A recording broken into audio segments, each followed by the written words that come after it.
স্টেপে যদি আপনাদেরকে দেখায়, এই যে আমাদের ফুচকা সব ফাটানো রেডি। তো এর ভিতরে আমাদের যেটা দেব সেটা হলো একটু শসা।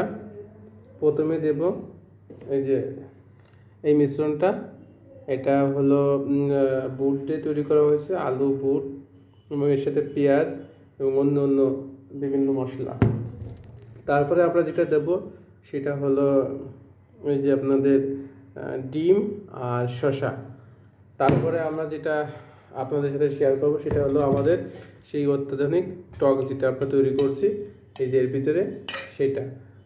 সো প্রথমে আমাদের ফুচকা ফাটানো শেষ। এখন আমরা এর ভিতরে আলুগুলো গেঁথে দেব। প্রত্যেকটার ভিতরে আমরা এভাবে আলুগুলো গেঁথে গেঁথে দিব।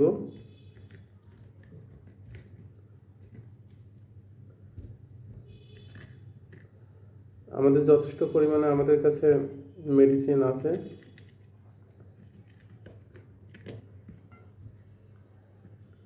আবার টক দেওয়ার মতো জায়গা রাখতে হবে, মানে ফুচকাটা পুরোটাই যদি আলু দিয়ে ভর্তি করে রাখি, আবার এখনও 2-3টে মেডিসিন আছে। তো ডিম দিব, তারপরে দেব, দিয়ে